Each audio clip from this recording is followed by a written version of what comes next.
ನಮಸ್ಕಾರ, ನೀವು ನೋಡ್ತಾ ಇದ್ದೀರಾ ರಿಪಬ್ಲಿಕ್ ಕನ್ನಡ. ನಾನು ಸ್ಮಿತಾ ರಂಗನಾಥ್. ರೇಣುಕಾ ಸ್ವಾಮಿ ಬಳಿಯಲ್ಲಿ ಈ ಕೊಲೆ ನಡೆಯೋಕ್ಕೂ ಮುಂಚೆ ಸುಲಿಗೆ ಮಾಡಿತ್ತು ಈ ಡಿ ಗ್ಯಾಂಗ್ ಅನ್ನೋ ಮಾಹಿತಿ ಲಭ್ಯವಾಗಿದೆ. ರೇಣುಕಾ ಸ್ವಾಮಿ ಕಿಡ್ನಾಪ್ ಸಂದರ್ಭದಲ್ಲಿ ಡೆವಿಲ್ ಟೀಮ್ ಸುಲಿಗೆ ಮಾಡಿತ್ತು ಅನ್ನೋ ಮಾಹಿತಿ ಲಭ್ಯವಾಗಿದೆ. ಮಾರ್ಗ ಮಧ್ಯದಲ್ಲೇ ರೇಣುಕಾ ಸ್ವಾಮಿ ಬಳಿ ಇದ್ದ ಹಣ ಒಡವೆಗಳನ್ನ ಕಸಿದುಕೊಂಡಿದ್ರ ಈ ಟೀಮ್ನ ಸದಸ್ಯರು ಅನ್ನೋ ಅನುಮಾನ. ಪೊಲೀಸ್ ತನಿಖೆ ವೇಳೆ ಮತ್ತೊಂದು ಸ್ಫೋಟಕ ಮಾಹಿತಿ ಬಹಿರಂಗವಾಗಿದೆ. ಚೈನ್, ರಿಂಗ್, ವಾಚ್, ಲಿಂಗದ ಕರಡಿಕೆಯನ್ನ ಕೂಡ ಬಿಡದೆ ಸುಲಿಗೆ ಮಾಡಿದೆ ಈ ಟೀಮ್. ರೇಣುಕಾ ಸ್ವಾಮಿ ಬಳಿ ಇದ್ದ ಚಿನ್ನಾಭರಣಗಳನ್ನ ದೋಚಿದ್ದಾರೆ, ಎಣ್ಣೆ ಪಾಟಿ ಮಾಡಿದ್ದಾರೆ. ತುಮಕೂರಿನ ರಂಗಾಪುರ ಬಳಿಯಲ್ಲಿ ಕಂಠಪೂರ್ತಿ ಮದ್ಯ ಸೇವನೆ ಮಾಡಿದ್ದಾರೆ. ಪ್ರಕರಣದ A4 ರಾಘವೇಂದ್ರ, ಪ್ರಕರಣದ A6 ಜಗದೀಶ್, ಪ್ರಕರಣದ A7 ಅನುಕುಮಾರ್ ಪಾರ್ಟಿ ಮಾಡಿದ್ರು ಅನ್ನೋದಕ್ಕೆ ಸಂಬಂಧಪಟ್ಟಂತೆ, ಅದರಲ್ಲೂ ರೇಣುಕಾ ಸ್ವಾಮಿಯಿಂದ ಸುಲಿಗೆ ಮಾಡಿದ್ದ ಹಣ ಹಾಗೆ ಒಡವೆಯಲ್ಲೇ ಪಾರ್ಟಿ ಮಾಡಿದ್ರು ಅನ್ನೋದಕ್ಕೆ ಸಂಬಂಧಪಟ್ಟಂತೆ ತನಿಖೆ ಸಂದರ್ಭದಲ್ಲಿ ಒಂದಷ್ಟು ಪೂರಕ ಅಂಶಗಳು, ಸಾಕ್ಷ್ಯಗಳು ಲಭ್ಯವಾಗಿದೆ. ಮತ್ತಷ್ಟು ಡೀಟೇಲ್ಸ್ ನಮ್ಮ ಪ್ರತಿನಿಧಿ ಮಾದೇಶ್ ನೀಡ್ತಾ ಹೋಗ್ತಾರೆ. ನೇರ ಸಂಪರ್ಕದಲ್ಲಿದ್ದಾರೆ ಮಾದೇಶ್. ಕಿಡ್ನಾಪ್, ಕೊಲೆ ಇಷ್ಟು ಮಾತ್ರ ಅಲ್ಲ, ಸುಲಿಗೆ ಕೂಡ ಮಾಡಿದ್ರು ಅನ್ನೋ ಮಾಹಿತಿ. ಇನ್ಫ್ಯಾಕ್ಟ್ ರಿಪಬ್ಲಿಕ್ ಕನ್ನಡ ಈ ಕೊಲೆ ಪ್ರಕರಣದ ಪ್ರಾರಂಭಿಕ ಹಂತದಲ್ಲೇ ಹೇಳಿತ್ತು, ರೇಣುಕಾ ಸ್ವಾಮಿ ಮೈ ಮೇಲಿದ್ದ ಕೆಲ ಒಡವೆಗಳು ಮಿಸ್ಸಿಂಗ್. ಇನ್ಫ್ಯಾಕ್ಟ್ ರಿಪಬ್ಲಿಕ್ ಕನ್ನಡದಲ್ಲೇನೆ ರೇಣುಕಾ ಸ್ವಾಮಿ ತಂದೆ ಕೂಡ ಅದನ್ನ ಲೈವ್ ನಲ್ಲಿ ಕನ್ಫರ್ಮ್ ಮಾಡಿದ್ರು, ಹೌದು ಚಿನ್ನದ ಸರ ಕಾಣೆ ಆಗಿತ್ತು ಅಂತ. ಎಲ್ಲಿ ಹೋಯ್ತು ಆ ಚಿನ್ನದ ಸರ ಅನ್ನೋದಕ್ಕೆ ಈಗ ಸಾಕ್ಷ್ಯಗಳು ಲಭ್ಯವಾಗ್ತಾ ಇರೋದು.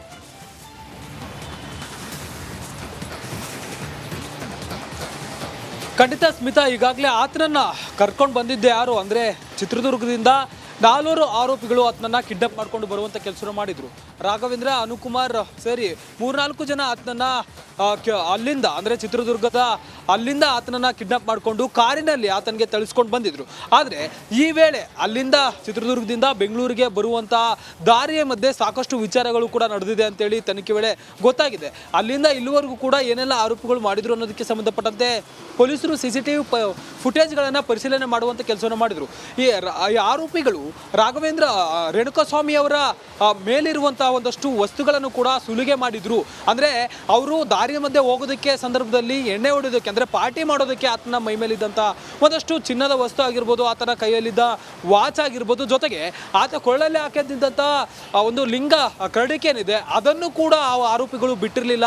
ಅದನ್ನು ತೆಗೆದುಕೊಂಡು ಎಣ್ಣೆನ ಹೊಡೆದಿದ್ದಾರೆ ಅಂತೇಳಿ ತನಿಖೆ ವೇಳೆ ಗೊತ್ತಾಗಿದೆ. ತುಮಕೂರಿನ ಬಳಿ ಬರ್ತಿದ್ದಂಥ ಸಂದರ್ಭದಲ್ಲಿ ಅಲ್ಲೇ ಆತನ ಮೇಲೆ ಹಲ್ಲೆ ಮಾಡ್ತಾರೆ. ಅಂದರೆ ಚಿತ್ರದುರ್ಗದಿಂದ ಕರ್ಕೊಂಡು ಬರುವಾಗಲೂ ಕೂಡ ಆತನ ಮೇಲೆ ಹಲ್ಲೆ ಮಾಡ್ತಾರೆ. ಆದರೆ ಅವರಿಗೆ ಆ ಸಂದರ್ಭದಲ್ಲಿ ಅಲ್ಲಿ ಬಾರ್ ಕಂಡ ಕೂಡಲೇ ತುಮಕೂರಿನ ಬಳಿ ಉಮಾವರ ಅಂತಿರುತ್ತೆ, ಆ ಒಂದು ಬಾರ್ನ ಬಳಿ ಒಂದು ಕಾರನ್ನು ನಿಲ್ಲಿಸ್ತಾರೆ. ಕಾರ್ ನಿಲ್ಲಿಸಿದಂಥ ಸಂದರ್ಭದಲ್ಲಿ ರೇಣುಕಾಸ್ವಾಮಿ ಮೈ ಮೇಲಿದ್ದಂಥ ಒಂದು ಚಿನ್ನದ ಸರ ಆಗಿರ್ಬೋದು, ಜೊತೆಗೆ ಆತನ ಬಳಿ ಇದ್ದಂಥ ವಾಚ್ ಆಗಿರ್ಬೋದು, ಜೊತೆಗೆ ಆತನ ಬಳಿ ಏನೆಲ್ಲ ಇತ್ತು, ಕ್ಯಾಶ್ ಇತ್ತು, ಆ ಒಂದು ಕ್ಯಾಶನ್ನು ಕೂಡ ಆತ ತೆಗೆದುಕೊಂಡು ಆ ಆರೋಪಿಗಳು ತೆಗೆದುಕೊಂಡು ರಾಘವೇಂದ್ರ, ಅನುಕುಮಾರ್, ಜಗದೀಶ್ ಈ 3 ಜನ ಆರೋಪಿಗಳು ಕೂಡ ತೆಗೆದುಕೊಂಡು ಆ ಒಂದು ಬಾರ್ನಲ್ಲಿ ಹೋಗಿ ಎಣ್ಣೆ ಹೊಡೆದಿರ್ತಾರೆ. ಅದಾದಮೇಲೆ ಮತ್ತೆ ನೆಲಮಂಗಲ ಟೌನ್ ಮೂಲಕ ನೈಸ್ ರಸ್ತೆಯಿಂದ ಟೋಲ್ನಲ್ಲಿ ಅವರು ಪಾಸ್ ಆಗ್ತಿರುವಂತಹ ವಿಚಾರ ಕೂಡ ಗೊತ್ತಾಗುತ್ತೆ. ಆ ಒಂದು CCTV ಫುಟೇಜ್ನಲ್ಲಿ ಇವರು ಬಾರ್ಗೆ ಹೋಗಿರೋದಾಗಿರ್ಬೋದು, ಅಲ್ಲಿ ಎಣ್ಣೆ ಹೊಡೆದಿರೋದಾಗಿರ್ಬೋದು. ಮತ್ತಷ್ಟು ಅಪ್ಡೇಟ್ಸ್ ಲಭ್ಯವಾಗ್ತಾ ಇದೆ. ಸೋಮವಾರ ಜಾಮೀನು ಅರ್ಜಿ ಸಲ್ಲಿಕೆ ಸಾಧ್ಯತೆ ಇದೆ. ನಿಮಗೆ ನೆನಪಿರ್ಬೋದು, ಬಳ್ಳಾರಿಯ ಕಾರಾಗೃಹದಲ್ಲಿ ದರ್ಶನ್ ಭೇಟಿಯಾದ ಸಂದರ್ಭದಲ್ಲಿ ಪತ್ನಿ ವಿಜಯಲಕ್ಷ್ಮಿ ಅವರು ಜಾಮೀನು ಅರ್ಜಿಗೆ ಸಹಿಯನ್ನ ಕೂಡ ಹಾಕಿಸ್ಕೊಂಡಿದ್ರು. ರಿಪಬ್ಲಿಕ್ ಕನ್ನಡ ಸುದ್ದಿಯನ್ನ ಬ್ರೇಕ್ ಕೂಡ ಮಾಡಿತ್ತು.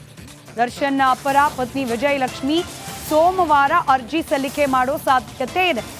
ಈಗಾಗಲೇ ದರ್ಶನ್ ಜೊತೆಯಲ್ಲಿ ಪತ್ನಿ ಹಾಗೆ ಸಹೋದರ ಈ ಬಗ್ಗೆ ಚರ್ಚೆ ಮಾಡಿದ್ದಾರೆ. ಕಳೆದ ಬಾರಿ ಬಳ್ಳಾರಿ ಜೈಲಿಗೆ ಹೋಗಿ ಮೀಟ್ ಮಾಡಿದ ಸಂದರ್ಭದಲ್ಲಿ ಜೈಲಿನಲ್ಲಿ ವಕಾಲತಿಗೆ ಸಹಿಯನ್ನ ಕೂಡ ಪಡೆದುಕೊಂಡಿದ್ದಾರೆ. ಚಾರ್ಜ್ ಶೀಟ್ ಪ್ರತಿ ತಲುಪಿದ ಬಳಿಕ ಅರ್ಜಿ ಸಲ್ಲಿಕೆ ಆಗುವ ಸಾಧ್ಯತೆ. CCH ಕೋರ್ಟ್ಗೆ ಜಾಮೀನು ಅರ್ಜಿ ಸಲ್ಲಿಕೆ ಮಾಡೋ ಸಾಧ್ಯತೆ ಇದೆ ಸೋಮವಾರ.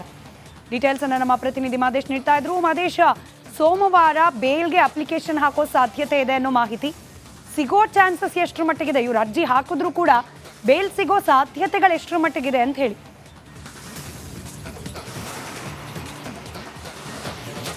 ಸ್ಮಿತಾ, ಈಗಾಗಲೇ ಈ ಒಂದು ಕೇಸ್ನಲ್ಲಿ ದರ್ಶನ್ ಅರೆಸ್ಟ್ ಆಗಿ 3 ತಿಂಗಳು ಆಗ್ತಾ ಬಂತು. ಆದರೂ ಕೂಡ ಚಾರ್ಜ್ ಶೀಟ್ ಈಗ ಸಲ್ಲಿಕೆ ಆಗಿದೆ. ಚಾರ್ಜ್ ಶೀಟ್ ಸಲ್ಲಿಕೆ ಆಗುವವರೆಗೂ ಕೂಡ ಅವರು ಜಾಮೀನು ಬಗ್ಗೆ ಹಾಕೋದ್ರ ಬಗ್ಗೆ ಸಾಕಷ್ಟು ಚಿಂತನೆ ನಡೆಸಿತ್ತು.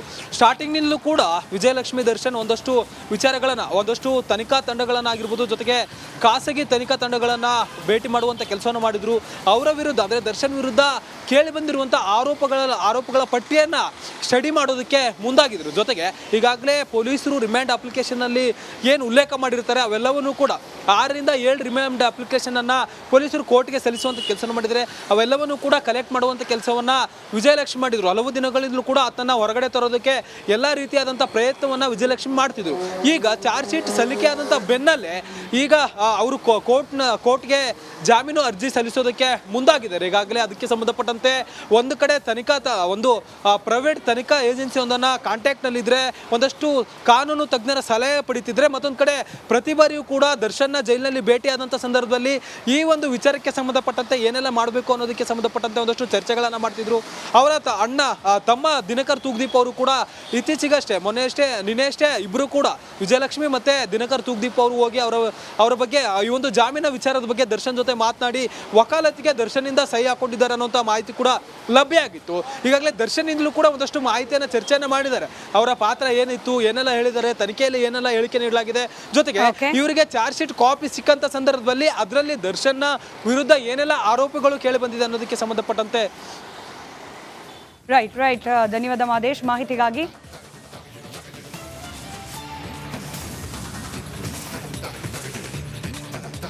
ಜೈಲಿನಲ್ಲಿ ಆರೋಪಿಗಳಾಗಿ ಅಥವಾ ಅಪರಾಧಿಗಳಾಗಿ ಸೆರೆವಾಸವನ್ನ ಅನುಭವಿಸುವವರೆಗೂ ಕೂಡ ದೇವರ ದರ್ಶನವನ್ನ ಪಡೀಲಿಕ್ಕೆ, ಅದರಲ್ಲೂ ವಿಶೇಷ ಹಬ್ಬ ಹರಿದಿನದ ಸಂದರ್ಭದಲ್ಲಿ, ಅದರಲ್ಲೂ ಗಣಪತಿ ಹಬ್ಬದ ಸಂದರ್ಭದಲ್ಲಿ ಗಣೇಶನ ದರ್ಶನವನ್ನ ಪಡೀಲಿಕ್ಕೆ ಅವಕಾಶ ಇರುತ್ತೆ. ಆದರೆ ದರ್ಶನ್ಗೆ ಗಣಪನ ದರ್ಶನ ಸಿಕ್ಕಿಲ್ಲ ಅನ್ನೋ ಮಾಹಿತಿ ಲಭ್ಯವಾಗ್ತಾ ಇದೆ. ವಿಘ್ನ ನಿವಾರಕನ ದರ್ಶನಕ್ಕೆ ಅವಕಾಶವನ್ನ ಕೇಳಿದ್ರು ದರ್ಶನ್. ಪೂಜೆಗೆ ಅವಕಾಶ ನೀಡುವಂತೆ ದರ್ಶನ್ ಕೇಳಿದ್ರು, ಆದರೆ ಮೇಲಾಧಿಕಾರಿಗಳು ಇದನ್ನ ನಿರಾಕರಿಸಿದ್ದಾರೆ. ಹೀಗಾಗಿ ಗಣಪತಿಯ ದರ್ಶನ ಕೂಡ ಲಭ್ಯವಾಗಿಲ್ಲ ದರ್ಶನ್ಗೆ. ಪೂಜೆ ಬಳಿಕ ಪ್ರಸಾದ ತಗೊಂಡು ಹೋಗಿ ಕೊಟ್ರಂತೆ. ಪೂಜೆ ಆಗಿದೆ ಜೈಲಿನಲ್ಲಿ, ಪ್ರಸಾದ ತಗೊಳ್ಳಿ ಅಂತ ಹೇಳಿ ತಗೊಂಡು ಹೋಗಿ ಪ್ರಸಾದ ಕೊಟ್ಟಿದ್ದಾರೆ. ಆದರೆ ಖುದ್ದು ಗಣಪತಿಯ ಪೂಜೆಯಲ್ಲಿ ಭಾಗಿಯಾಗಲಿಕ್ಕೆ ಅವಕಾಶ ಸಿಕ್ಕಿಲ್ಲ. ಮತ್ತಷ್ಟು ಡೀಟೇಲ್ಸ್ ನಮ್ಮ ಬಳ್ಳಾರಿಯ ಪ್ರತಿನಿಧಿ ರೇಣುಕಾರಾಧ್ಯ ನೀಡ್ತಾ ಹೋಗ್ತಾರೆ, ದೂರವಾಣಿ ಸಂಪರ್ಕದಲ್ಲಿದ್ದಾರೆ. ರೇಣುಕಾರಾಧ್ಯ, ಈ ದೇವರ ಪೂಜೆಯಲ್ಲಿ ಅಥವಾ ದೇವರ ದರ್ಶನಕ್ಕೆ ರಿಜೆಕ್ಟ್ ಮಾಡಲಿಕ್ಕೆ ಏನಾದರೂ ಸ್ಪೆಸಿಫಿಕ್ ಕಾರಣಗಳನ್ನು ಕೊಟ್ಟಿದ್ದಾರಾ ಜೈಲಿನ ಅಧಿಕಾರಿಗಳು? ಬೇರೆ ಕೈದಿಗಳಿಗೆ ಅವಕಾಶ ಇತ್ತಾ ದರ್ಶನ್ ಹೊರತುಪಡಿಸಿ? ಸ್ಮಿತಾ, ಬಳ್ಳಾರಿ ಗಣಪತಿ ಹಬ್ಬವನ್ನ ಆಚರಣೆ ಮಾಡಲಾಗ್ತಾ ಇರ್ತಕ್ಕಂಥದ್ದು. ಈಗಾಗಲೇ ಗಣಪತಿ ಮೂರ್ತಿಗೆ ವಿಶೇಷವಾಗಿ ಪೂಜೆಯನ್ನ ಮಾಡಿ ಇತರ ಕೈದಿಗಳಿಗೆ ನೋಡೋದಕ್ಕೆ ಕೂಡ ಅವಕಾಶವನ್ನ ಮಾಡಿಕೊಟ್ಟಿದ್ದಾರೆ. ಜೊತೆಗೆ ಪ್ರಸಾದವನ್ನ ಕೂಡ ಕೊಟ್ಟಿರ್ತಕ್ಕಂಥದ್ದು. ಅಂದ್ರೆ ದೇವಸ್ಥಾನ ಜೈಲಿನಲ್ಲಿ ಪೂಜೆ ಆದ ಬಳಿಕ ದರ್ಶನ್ ಅವರು ಇರ್ತಕ್ಕಂಥ ಹೈ ಸೆಕ್ಯೂರಿಟಿ ಸೆಲ್ಗೆ ಪ್ರಸಾದವನ್ನ ಕೊಂಡೊಯ್ತಾರೆ. ಜೊತೆಗೆ ಅಂದ್ರೆ ಮಧ್ಯಾಹ್ನದ ಊಟ